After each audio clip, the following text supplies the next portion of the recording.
अस्सलाम वालेकुम। तो आज की क्लास स्टार्ट करते हैं। और आज का जो हमारा टॉपिक है वो है डेटा बाइंडिंग। क्या पढ़ने लगे हम सर? इन एंगुलर। ठीक है। अच्छा, बाइंडिंग का क्या मतलब होता है? जोड़ना, किसी चीज को जोड़ देना। और डेटा बाइंडिंग मतलब डेटा को आपस में जोड़ देना। अब डेटा को आपस में तब जोड़ोगे ना जब डेटा दो अलग अलग सोर्सेस से आ रहा होगा। अगर एक ही सोर्स में तो वो तो पहले ही बाइंड है। बात समझ आ रही है? ठीक है। अच्छा, ये जरूरी क्यों होती है? अब देखो, हम यूआई बनाएंगे। ठीक है। हम एंगुलर के अंदर एपीआई फैचिंग भी करेंगे। एपीआई फैच करने का मतलब है कि डेटाबेस से डेटा आ रहा है, डेटाबेस में डेटा जा रहा है। और ये जितनी भी आपके पास कोड या लॉजिक वगैरह होगी वो हम लिखेंगे टाइपस्क्रिप्ट की फाइल्स के अंदर। अगर मुझे फॉर एग्जांपल होम कंपोनेंट की एचटीएमएल फाइल के अंदर डेटाबेस से डेटा निकाल कर शो करवाना है तो मैं एपीआई फैच करूंगा। और फैच करने के बाद डेटा मैं टाइपस्क्रिप्ट में मंगवाऊंगा। किस में मंगवाऊंगा? लेकिन शो कहाँ कराना है? एचटीएमएल फाइल में। डेटा शो कहाँ कराएंगे? यूआई पे ना। और यूआई कहाँ है? HTML file. टाइपस्क्रिप्ट फाइल अलग है कंपोनेंट की, और एचटीएमएल फाइल अलग है। जो हम डेटा या लॉजिक या जितने भी मेथड्स, प्रॉपर्टीज, जितना भी डेटा हम लोग जो है ना मैनेज कर रहे होंगे वो टाइपस्क्रिप्ट की फाइल के अंदर मैनेज कर रहे होंगे। तो सर, हम टाइपस्क्रिप्ट की फाइल का डेटा अपनी यूआई में कैसे रिफ्लेक्ट करवाएंगे, ये सवाल है। आता है ना सवाल भाई? अब देखो, हम लोगों ने जावास्क्रिप्ट के अंदर, अगर तुम्हें थोड़ा बहुत तो इतना याद होगा कि हम लोगों ने इवेंट्स पढ़े थे। इवेंट्स क्या होते हैं? On click, on mouse hover, double click, right click, on mouse key up key down, ये सारे इवेंट्स थे। ठीक है। ये इवेंट्स परफॉर्म होने पर पीछे एक फंक्शन फायर होता था। क्या फायर होता था? फंक्शन। क्या एचटीएमएल फाइल के अंदर फंक्शन बनाया जा सकता है? नहीं। किसमें बनाएंगे? टाइपस्क्रिप्ट की फाइल में या जावास्क्रिप्ट की फाइल में उस वक्त हम लोग बनाते थे। तो यहाँ पर मैं अपना जो मैंने प्रोजेक्ट क्रिएट किया है वो ओपन कर लेता हूँ। एंगुलर डेटा बाइंडिंग के नाम से अभी अभी मैंने एक प्रोजेक्ट क्रिएट किया था, शायद मैंने क्लोज कर दिया। वीएस कोड में ओपन कर लेते हैं। ठीक है। अच्छा, ओपन हुआ है। यहाँ पर आपके पास जो सोर्स की फाइल है या ऐप कंपोनेंट की बात कर लें। अब यहाँ देखो, ऐप कंपोनेंट के अंदर आपके पास कोई भी प्रॉपर्टी या मेथड नहीं बना। अच्छा, प्रॉपर्टी और मेथड कहाँ बनाते हैं शयान? क्लास में। किस में बनाते हैं? तो ये रही क्लास, इसके अंदर मैं डिफरेंट प्रॉपर्टीज और मेथड्स बना सकता हूँ। क्या मैं इसकी एचटीएमएल फाइल में प्रॉपर्टी मेथड बना सकता हूँ? नहीं। इसका मतलब बना नहीं सकता, तो शो भी डायरेक्टली नहीं करवा सकता। अब सवाल उठता है कि अगर मैं ऐप टीएस के अंदर बनाऊं, जैसे फॉर एग्जांपल मैं इसके अंदर पहले से इन्होंने एक वेरिएबल बना रखा है। ठीक है, ये छोड़ो इसको। ठीक है, यहाँ पर मैं एक वेरिएबल बनाता हूँ पब्लिक इंटीजर नेम के नाम से। सॉरी, इंटीजर, मैं ध्यान में सी शार्प चल रही है। पब्लिक नेम के नाम से, जिसकी डेटा टाइप मैं रख रहा हूँ नंबर। क्या रख रहा हूँ? सॉरी, नंबर नहीं, स्ट्रिंग रखेंगे। क्या रखेंगे? स्ट्रिंग। और उसे मैंने नाम दे दिया तैयब। ये मैंने एक प्रॉपर्टी यानी कि वेरिएबल बना लिया शैन। ऐसे ही बनाते थे टाइपस्क्रिप्ट की क्लास के अंदर वेरिएबल। अब मैं चाह रहा हूँ शैन, ये जो नेम वेरिएबल है जिसकी वैल्यू है तैयब, ये मेरी app dot H T M L के एक H1 में शो हो जाए। यहां पर कैसे करूंगा? सवाल आता है ना भाई। वेरिएबल बनाए कहाँ? टाइपस्क्रिप्ट में। शो कहाँ कराना है उसकी? एचटीएमएल फाइल में। अच्छा, एक चीज आपने याद रखनी है, जो टर्म्स होती हैं जो आपके क्या कहते हैं, आर्टिकल्स में और डॉक्यूमेंटेशंस में यूज होती हैं। डॉक्यूमेंटेशन और आर्टिकल्स में आप देखोगे कि कंपोनेंट की जो टाइपस्क्रिप्ट फाइल होती है ना, उसे कंपोनेंट का मॉडल बोला जाता है। क्या बोला जाता है? मॉडल। यानी कि अगर ऐप डॉट टी एस है तो app dot T S app का मॉडल है। ऐप का क्या है? मॉडल है। मॉडल यानी टाइपस्क्रिप्ट की फाइल। और जो एचटीएमएल की फाइल होती है उसकी, उसे व्यू बोला जाता है। क्या बोला जाता है? व्यू। तो अक्सर आर्टिकल्स वगैरह में जब आप पढ़ोगे ना तो आपने कंफ्यूज नहीं होना कि यार ये कहाँ से मॉडल, कहाँ से आ गया, ये व्यू कहाँ से आ गया, एमवीसी थोड़ी चल रही है। तो यहाँ पर मॉडल क्या है? टाइपस्क्रिप्ट की फाइल है। और व्यू किसे कहते हैं? एचटीएमएल की फाइल को। ठीक है। अच्छा, अब यहाँ पर जरा आर्टिकल पढ़ते हैं। Angular provides a function data binding which helps us to have an almost real time reflection of the input given by the user। एक यूआई पे यूजर ने इनपुट दिया और उसकी यूआई पे जो रिफ्लेक्शन है वो इंस्टेंटली हो, ये डेटा बाइंडिंग से पॉसिबल बनाया जा सकता है। खैर, ये एक पहलू बता रहा है, और भी इसकी चीज है। It creates a connection between model and view. अब देखो, वो टाइपस्क्रिप्ट और यूआई की फाइल को क्या कह रहा है? Model and. मॉडल का मतलब है टाइपस्क्रिप्ट की फाइल, और व्यू मतलब एचटीएमएल की फाइल। ये कह रहा है कि डेटा बाइंडिंग से आप किसी भी कंपोनेंट की एचटीएमएल फाइल को उसकी टाइपस्क्रिप्ट फाइल से कनेक्ट कर सकते हो, किसी भी कंपोनेंट की। ठीक है। Data binding is a way to synchronize the data between model and view component. जब आपको टाइपस्क्रिप्ट फाइल से डेटा भेजना हो एचटीएमएल फाइल में, या एचटीएमएल फाइल से टाइपस्क्रिप्ट फाइल में, तो हम एक टेक्निक का यूज करते हैं जिसे हम डेटा बाइंडिंग कहते हैं। क्या कहते हैं? Data binding. डेटा बाइंडिंग के जरिए ये पॉसिबल बनाया जा सकता है कि टाइपस्क्रिप्ट की फाइल और एचटीएमएल फाइल के बीच डेटा ट्रैवल कर सके या डिलीवर हो सके। अदरवाइज इसके अलावा कोई ऑप्शन नहीं, क्योंकि फाइल्स क्या है, अलग अलग है। हम क्लास को तो इंपोर्ट एक्सपोर्ट कर सकते हैं, हम मॉड्यूल्स को तो इंपोर्ट एक्सपोर्ट कर सकते हैं, लेकिन वेरिएबल को थोड़ी कर सकते हैं कि वेरिएबल एक्सपोर्ट किया वहां इंपोर्ट कर लिया, ऐसा थोड़ी होगा। ठीक है, तो यहां पर हम किसका यूज करेंगे फिर? डेटा बाइंडिंग का यूज करेंगे। ऑटोमेटिकली करता है ये। ठीक है, इसका मतलब है डेटा बाइंडिंग करने के लिए आपको कोई कॉन्फ़िगरेशन या कनेक्शन बिल्ड करने की जरूरत नहीं है। आपकी टाइपस्क्रिप्ट की फाइल ऑलरेडी अपनी एचटीएमएल फाइल से बाइंड होती है। बस कुछ टेक्निक्स आपने यूज करनी है, कुछ सिंटेक्स फॉलो करना है और आपका काम हो जाएगा। ठीक है। Angular JS implements data binding that treats the model as a single source of truth in the application। वो कह रहा है आपका हर एक कंपोनेंट एचटीएमएल फाइल के लिए सिर्फ सिंगल सोर्स ऑफ ट्रुथ होता है। यानी कि आपके एचटीएमएल फाइल को बस यही पता है कि डेटा आएगा तो कहां से आएगा? टाइपस्क्रिप्ट फाइल से आएगा। ठीक है, आपकी जो कंपोनेंट को असल में कंपोनेंट बनाती है वो टाइपस्क्रिप्ट की फाइल है, क्योंकि उसी के अंदर एट द रेट कंपोनेंट का डेकोरेटर लगा होता है। तो जो मॉडल यानी टाइपस्क्रिप्ट की फाइल है वो एक्चुअल में कंपोनेंट के लिए सब कुछ है, सिंगल सोर्स ऑफ ट्रुथ है। जो टाइपस्क्रिप्ट में वही सच है उस कंपोनेंट के लिए। ठीक है, या वही रियलिटी है उसकी। The view is a projection of the model. जो आपका व्यू है यानी आपकी जो एचटीएमएल की फाइल है वो एक रिफ्लेक्शन है या एक प्रोजेक्शन, एक साया है आपकी मॉडल फाइल का। यानी कि जो कुछ मॉडल में चल रहा होता है वही एचटीएमएल में शो हो रहा होता है, वही। अच्छा, कंपोनेंट डेकोरेटर नहीं लगा हो तो कुछ भी एचटीएमएल में शो नहीं होगा। साबित होता है सर। ठीक है। Unlike react, angular supports to way binding. अच्छा, अब इसने डायरेक्टली यहां बता दिया बेसिकली जो डेटा बाइंडिंग है वो दो टाइप्स की होती है। कितनी टाइप्स की होती है? एक होती है वन वे बाइंडिंग और एक होती है टू वे बाइंडिंग। जो रिएक्ट है, रिएक्ट भी सिमिलर टू एंगुलर है थोड़ा बहुत, लेकिन रिएक्ट टू वे बाइंडिंग को सपोर्ट नहीं करता जबकि एंगुलर करता है। ठीक है, रिएक्ट में सिर्फ वन वे बाइंडिंग होती है जबकि एंगुलर में वन वे बाइंडिंग भी होती है और टू वे बाइंडिंग भी होती है। In this way we can make the code more loosely coupled. The data binding can be categorized into two types, one way binding and two way binding.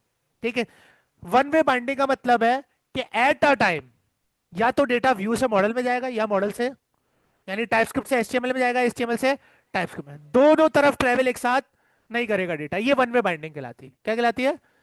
कि भाई TypeScript से data उठा, HTML में चला गया, खत्म, ये वन वे बाइंडिंग है। और अगर आपके पास एचटीएमएल से डेटा टाइपस्क्रिप्ट में आया और टाइपस्क्रिप्ट से फिर वो वैल्यू वापस एचटीएमएल में चली गई तो ये कहलाएगी टू वे बाइंडिंग। कि एट द टाइम डेटा ने दो जगह ट्रेवल किया, पहले यहां पर फिर वापस दोबारा अपनी जगह पर चला गया, ये कहलाती है टू वे बाइंडिंग। ठीक है, बहुत आसान है इसे समझना। This type of binding is unidirectional. This binds the data flow from either component to view और from the view to component. या तो ये व्यू को कंपोनेंट से बाइंड करेगा एट अ टाइम या कंपोनेंट को व्यू से बाइंड करेगा। ठीक है, there are various techniques through which the data flow can be bind from component to view और वाइस वर्सा। कंपोनेंट ये किसे कह रहा है? टाइपस्क्रिप्ट की फाइल को कह रहा है बेसिकली। किसे कह रहा है? टाइपस्क्रिप्ट की फाइल को। ठीक है, वो कह रहा है आपके पास बहुत सारे तरीके हैं जिससे आप अपनी टाइपस्क्रिप्ट की फाइल के जरिए डेटा भेज सकते हो व्यू के अंदर।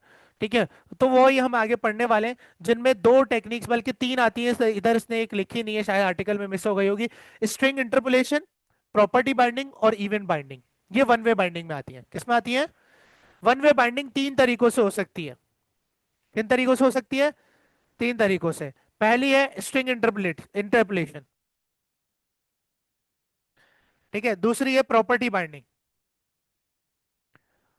और तीसरी है आपके पास इवेंट बाइंडिंग।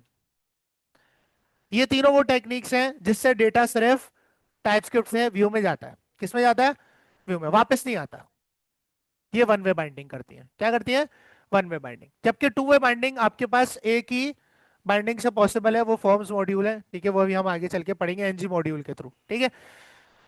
अच्छा, अब सर इन तीनों टेक्निक्स को एक एक करके एक्सप्लोर करते हैं बहुत आसान जुबान में। अगर आपको किसी भी एक्स वाई जेड वेरिएबल या प्रॉपर्टी जिसे हम कहते हैं या फील्ड कहते हैं, जो हमने यहाँ बना रखा है वेरिएबल नेम, किसी भी वेरिएबल को टाइप स्क्रिप्ट से अगर आपको शो कराना है उसकी एचटीएमएल में, किसमें शो कराना है?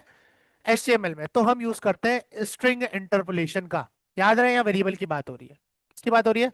वेरिएबल की। ठीक है, किसी भी वेरिएबल को जब हमें टाइप स्क्रिप्ट से ट्रेवल करके एचटीएमएल में दिखाना हो तो हम टेक्निक यूज करते हैं स्ट्रिंग इंटरपोलेशन, स्ट्रिंग इंटरपोलेशन कोई हार्ड टेक्निक नहीं है, बस स्ट्रिंग इंटरपोलेशन कहते हैं इन डबल करली ब्रैकेट्स को। लैरावेल में पढ़े थे? लैरावेल में भी किसी वेरिएबल को शो कराना होता था तो हम यूआई में क्या लगाते थे श्यान? डबल करली ब्रैकेट्स लगाते थे, इसे इंटरपोलेशन कहते हैं। क्या कहते हैं? और यहां पर आपने डायरेक्टली अपने वेरिएबल का नाम लिख देना है, क्योंकि उसने अभी बताया कि ऑटोमेटिकली बाय डिफॉल्ट आपकी टाइपस्क्रिप्ट की फाइल एचटीएमएल से बाइंड होती है, आपको बाइंड करने की जरूरत नहीं है, बस आपको डेटा ट्रेवल करवाना है। वो दो टाइप से होता है, वन वे बाइंडिंग और वन वे बाइंडिंग कितनी टाइप से होती है?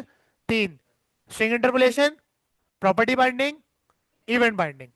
जिनमें सबसे पहला देखा है स्ट्रिंग इंटरपोलेशन। स्ट्रिंग इंटरपोलेशन कहता है अगर आपको किसी भी वेरिएबल को जो इस क्लास में बना हुआ है, जो कंपोनेंट की क्लास में मेथड या वेरिएबल, सॉरी मेथड नहीं, वेरिएबल बना हुआ है, उसे अगर आपने शो कराना है अपनी एचटीएमएल में, तो हम स्ट्रिंग इंटरपोलेशन यानी इन डबल करली ब्रैकेट्स का यूज करेंगे और सीधा सीधा वेरिएबल का नाम लिख देंगे इसके बीच। तो आपके पास क्या प्रिंट हो जाएगी? उसकी वैल्यू प्रिंट हो जाएगी। आओ एनजी सर्व करके चेक करते हैं।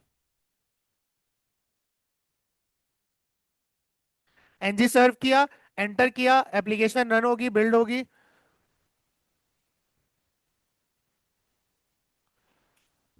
ब्राउजर पे आउटपुट देखते हैं, तो आपके पास देखो क्या शो हो गया, तैयब शो हो गया, क्योंकि एचटीएमएल में हमने किसे प्रिंट किया है? के नेम के वेरिएबल को। किसे प्रिंट किया है? नेम के वेरिएबल को, जो हमने कहा बनाया था, इसकी मॉडल के अंदर बनाया था। तो हमें बाइंड करने की जरूरत नहीं है, खुद ब खुद हुआ है, बस स्ट्रिंग इंटरपोलेशन लगाई, वेरिएबल का नाम लिखा, काम हो गया। ये वन वे बाइंडिंग है। डेटा टाइपस्क्रिप्ट से कहा गया एचटीएमएल में, वापस तो नहीं आया ना ट्रैवल करके।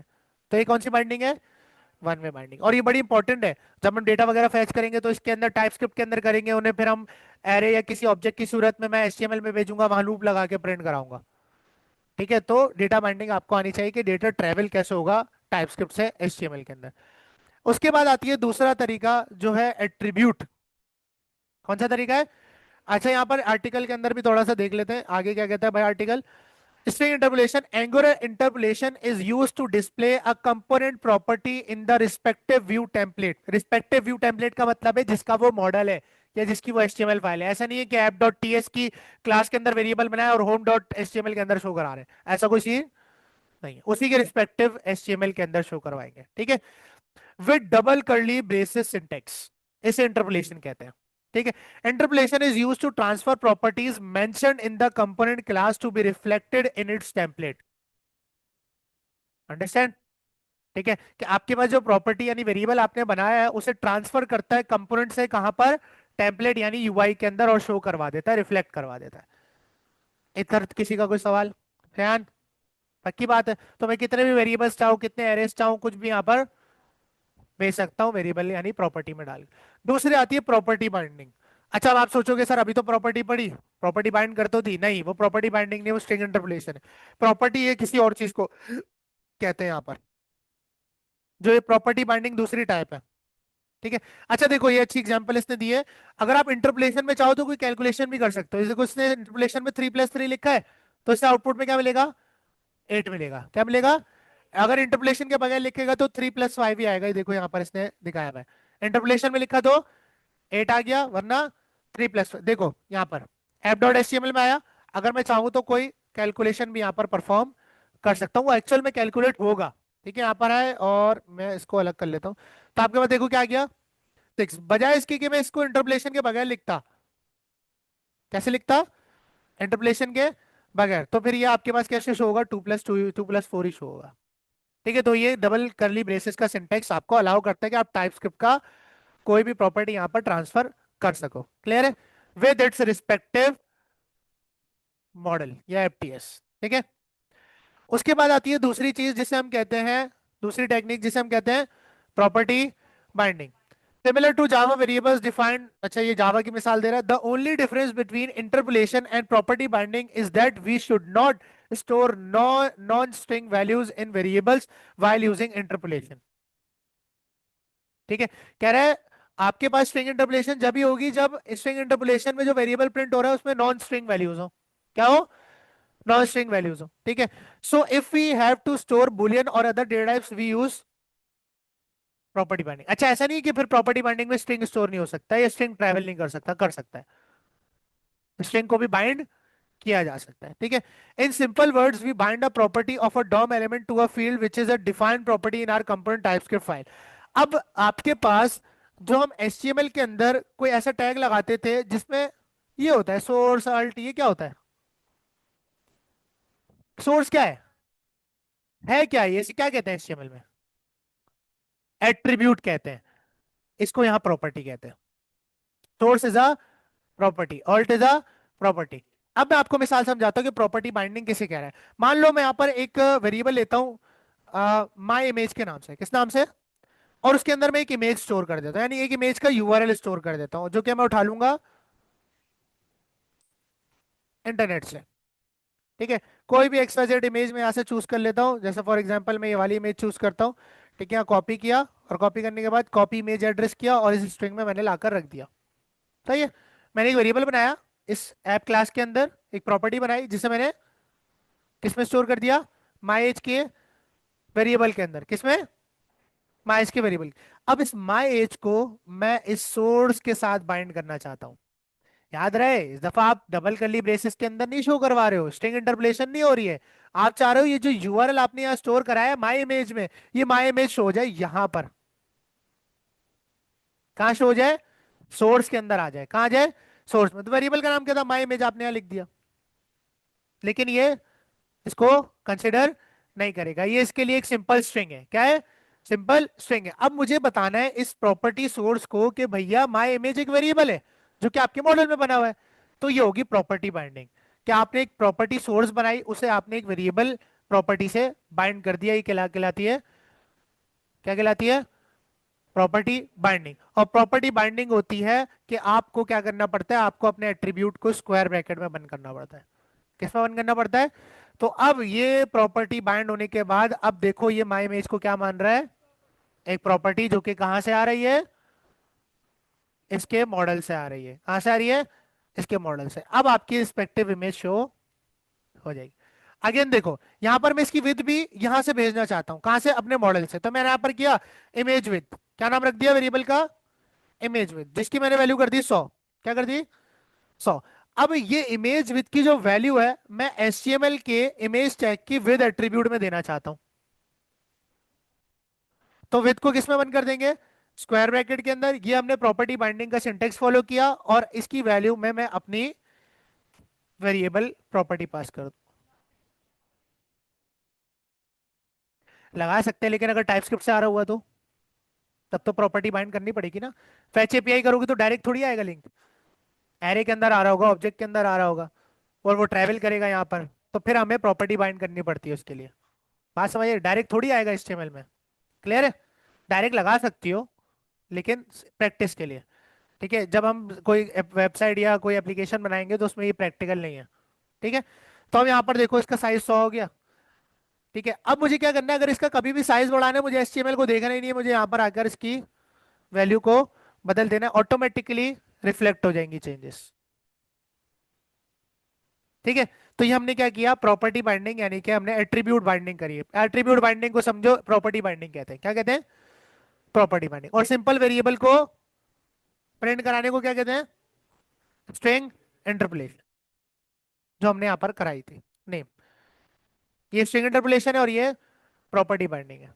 क्योंकि हम ना एट्रीब्यूट्स के अंदर डायरेक्टली स्ट्रिंग इंटरपोलेशन यानी डबल करली ब्रेसेस लगाकर वेरिएबल पास नहीं कर सकते। हमें बताना पड़ेगा कि इमेज भाई तुम्हारी जो सोर्स है वो कहां से आ रही है, टाइपस्क्रिप्ट से आ रही है, और वो जब ही होगा जब मैं सोर्स को किस में बंद कर दूंगा, स्क्वायर ब्रैकेट में।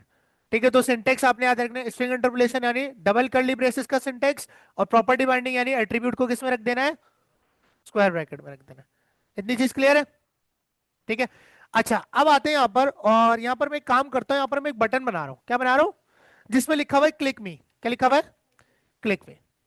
अच्छा, हमें पता है कि जब भी आपको कोई इवेंट लगाना होता था तो हम HTML के अंदर आकर किसी भी जिस एलिमेंट पर इवेंट लगाना है उस पर ऑन क्लिक या इस तरह से लगाते थे, और इसके ऊपर हम एक फंक्शन को कॉल करते थे। किसे कॉल करते थे?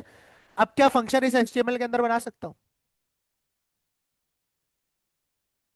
क्या फंक्शन में इस HTML में बना सकता हूँ? ऑन क्लिक तो एक एट्रीब्यूट है जो कि HTML का पार्ट है। यहाँ मेथड कैसे बनाऊंगा? मेथड तो सिर्फ क्लास में बन सकता है, किसमें बनेगा? और वो टाइप स्क्रिप्ट में होगा। तो यहां पर हमें इवेंट को भी बाइंड करना पड़ता है, जोड़ना पड़ता है। क्या करना पड़ता है? मेथड हमारा एग्जिस्ट कहां करेगा? इस टाइपस्क्रिप्ट की क्लास में एग्जिस्ट करेगा। और क्लिक कहां करवाना है? एचटीएमएल के अंदर कॉल करवाना है। तो यहां पर करेंगे इवेंट बाइंडिंग। ये भी वन वे बाइंडिंग है। ये क्या है?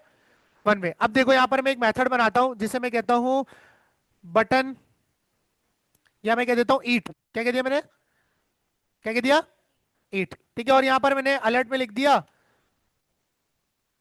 Event called. कि भाई जैसे ही ये ईट का मेथड कॉल हो तो अलर्ट में क्या लिखा हुआ आ जाए? क्या लिखा हुआ आ जाए जरा?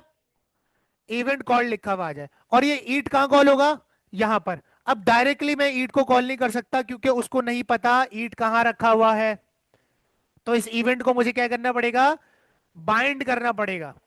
और बाइंड करने के लिए इवेंट बाइंडिंग में याद रखो, नॉर्मल एचटीएमएल में हम ऑन क्लिक लिखते हैं, लेकिन जब हम इवेंट को बाइंड करते हैं एंगुलर के अंदर तो हम ऑन का कीवर्ड नहीं लगाते किसी भी इवेंट के साथ। सबसे पहला रूल। सबसे पहला रूल एंगुलर में अगर इवेंट बाइंडिंग कर रहे हो तो किसी भी इवेंट के साथ ऑन का कीवर्ड, यूजुअली जितने भी इवेंट्स होंगे on DBL click, on blur, on focus, ये ऐसे आ रहे होंगे, तो ऑन का कीवर्ड क्या करना है? सिर्फ इवेंट का नाम होना चाहिए क्लिक। और फिर इस इवेंट को आपने राउंड ब्रैकेट में बंद कर देना है। ये हो गई event binding. Attribute binding square bracket से, और इवेंट बाइंडिंग राउंड ब्रैकेट से। अब इस क्लिक को पता है कि मेरा सोर्स ऑफ कॉल कहां से आएगा? ऐप डॉट टीएस से आएगा, यानी ऐप की क्लास से आएगा। कहां से आएगा? ऐप की ऐप डॉट टीएस से आ रहा होगा। ठीक है। आओ अब चेक करते हैं क्या ये मुझे अलर्ट चला के देता है, नहीं देता। क्लिक में किया, देखो इवेंट कॉल हो गया। इवेंट का था ऐप टीएस में, कॉल का कराया एचटीएमएल में। और वो कैसे हुआ? जब हमने इवेंट को बाइंड किया। एक्चुअल में मतलब ऐसे कुछ तार तो नहीं है ना कि मैं आपको दिखा दूं, ये बस बाइंड हो गया। ये सिंटेक्स करने से इसको पता चल गया कि इसकी सोर्स ऑफ ईट कॉल कहां से आ रही है? ऐप डॉट टीएस से आ रही है, इसके रिस्पेक्टिव मॉडल से आएगी, वरना इसको कभी भी पता नहीं चलेगा। ये इवेंट बाइंडिंग कहलाती है। और ये तीनों टेक्निक्स क्या है? वन वे बाइंडिंग है। क्या है? वन वे बाइंडिंग है। ठीक है। तो सबसे पहली टेक्निक क्या है? String interpolation. किसी वेरिएबल को बनाया, डायरेक्ट शो करा दिया, उसमें फिर एट्रीब्यूट शामिल। एट्रीब्यूट्स में अगर किसी वेरिएबल को शो कराना है तो फिर प्रॉपर्टी बाइंडिंग होगी। क्या होगी? Property binding. और प्रॉपर्टी बाइंडिंग कहती है एट्रीब्यूट को किस में रख दो? स्क्वायर ब्रैकेट के अंदर, और फिर आप डायरेक्ट वेरिएबल का नाम रख सकते हो। ठीक है। माई इमेज क्या है? वेरिएबल का नाम है ना, प्रॉपर्टी का नाम है। प्रॉपर्टी को क्या किया आपने? एट्रीब्यूट से बाइंड कर दिया। ठीक है। उसके बाद आपने इवेंट बाइंडिंग करी। आपने बोला भाई एक मेथड होगा जो किसी के क्लिक करने पे चलेगा, डबल क्लिक पे, राइट क्लिक पे, ऑन माउस की पे, स्क्रॉल पे, वगैरह वगैरह। ठीक है। तो मेथड हम बनाएंगे इस क्लास के अंदर, और जब इसे कॉल करना होगा तो इसको हम उसी के साथ बाइंड कर देंगे। ठीक है। अब इसको डबल क्लिक पे करना है तो यहां पर मैं लिखूंगा डीबीएल क्लिक। क्या लिखूंगा? Double curly brackets, double round bracket लगा है, सॉरी। ठीक है। तो अब यहां पर मैं जब इस पर एक क्लिक करूंगा तो ये नहीं चलेगा। डीबीएल का मतलब है डबल क्लिक, डबल क्लिक करूंगा तो चलेगा। ये इवेंट बाइंडिंग कहलाती है। क्या कहलाती है? इवेंट बाइंडिंग कहलाती है सर। इतना समझ आ गया? टू वे बाइंडिंग में एक ही टेक्निक है। कितनी टेक्निक्स है? एक ही टेक्निक।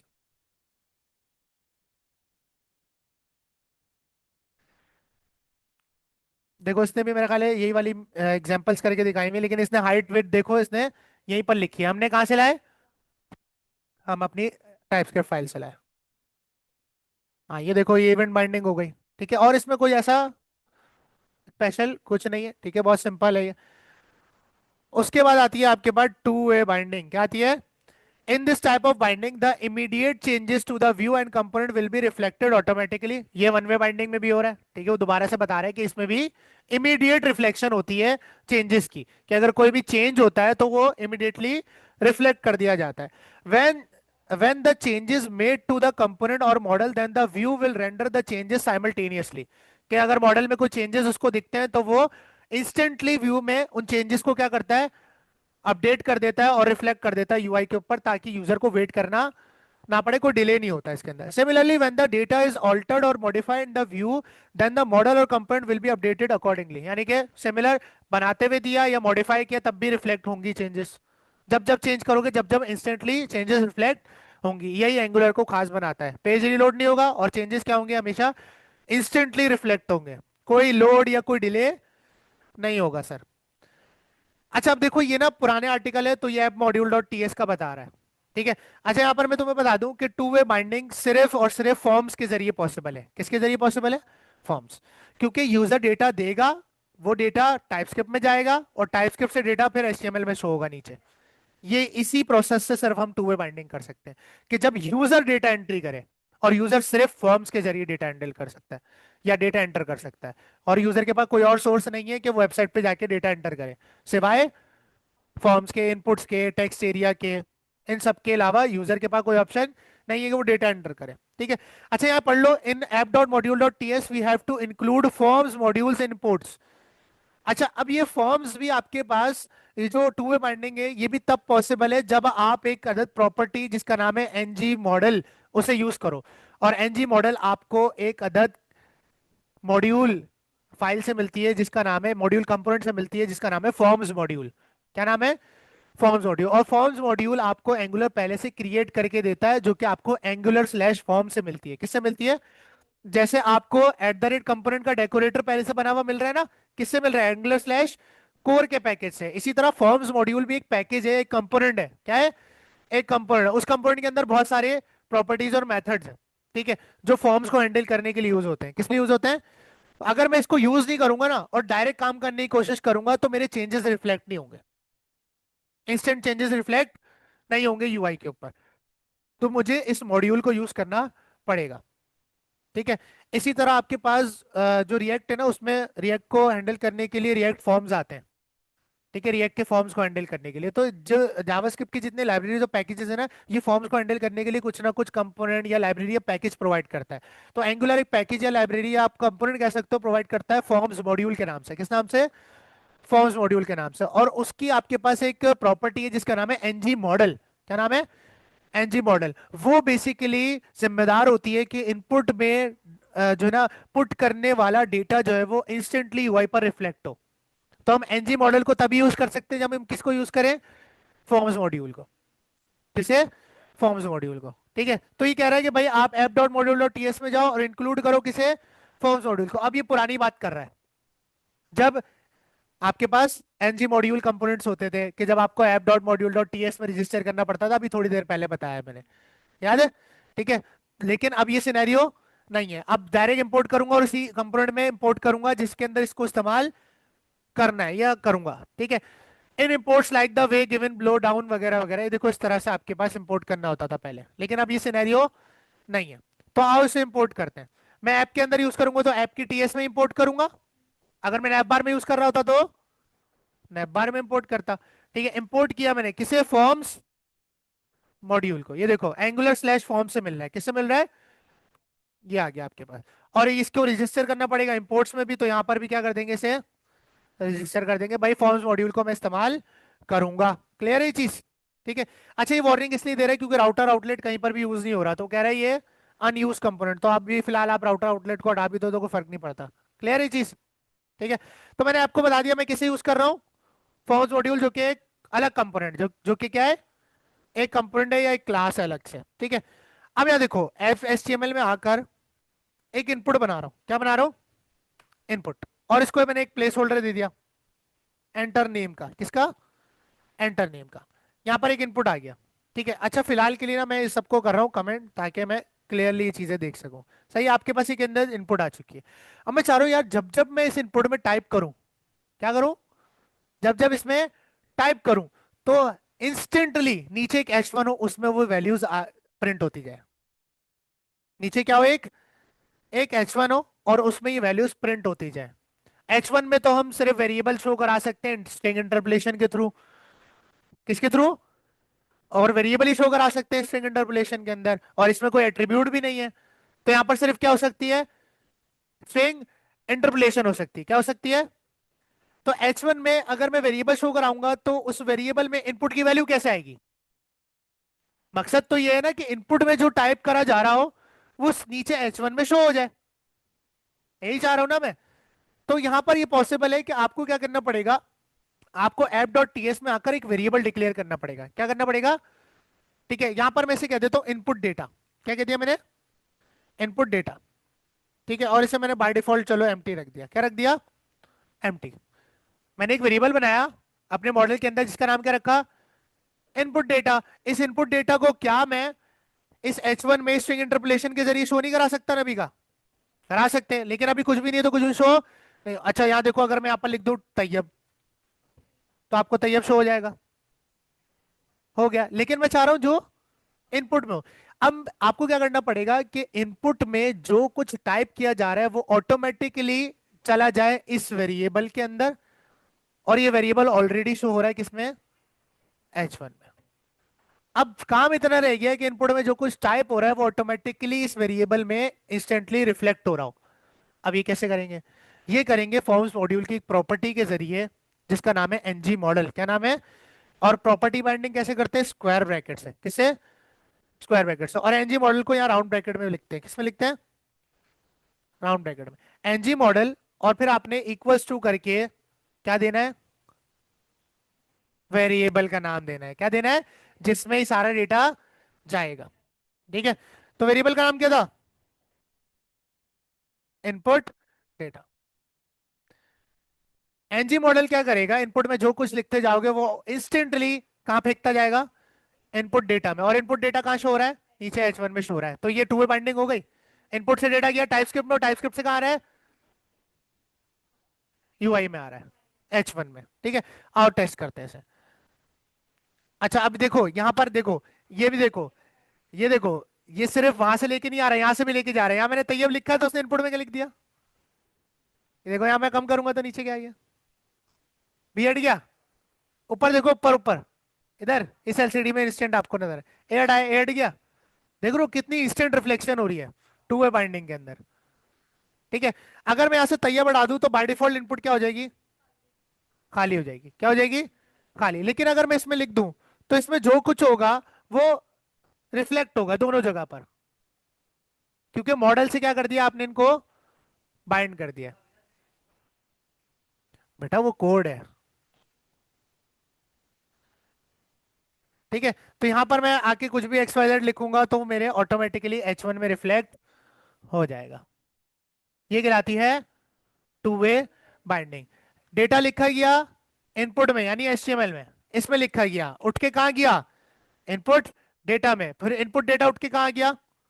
यहाँ पर। तो ये टू वे बाइंडिंग हो गई, दो तरफा ट्रेवलिंग ऑफ डेटा। ठीक है, और वो ये सिर्फ फॉर्म्स मॉड्यूल से पॉसिबल है, यानी फॉर्म से पॉसिबल है। किससे पॉसिबल है? और कोई तरीका नहीं है टू वे बाइंडिंग का। ठीक है, बाकी तीन टेक्निक्स और बचती हैं वन वे बाइंडिंग की: स्ट्रिंग इंटरपोलेशन, प्रॉपर्टी बाइंडिंग, और इवेंट बाइंडिंग। और चौथी क्या है? Forms module to way binding. Clear है चीज? तो डेटा बाइंडिंग आपको आनी चाहिए कि इवेंट कैसे ट्रेवल होगा, वेरिएबल कैसे ट्रेवल होगा, प्रॉपर्टी कैसे ट्रेवल होगी, और फॉर्म का डेटा कैसे ट्रेवल होगा। क्लियर है? इसी वजह से आप यूट्यूब वगैरह जो देखते हो उस पर इतनी इंस्टेंट रिफ्लेक्शंस आपको दिखती हैं, आपको डिले नहीं मिलता यूआई में। क्लियर है चीज?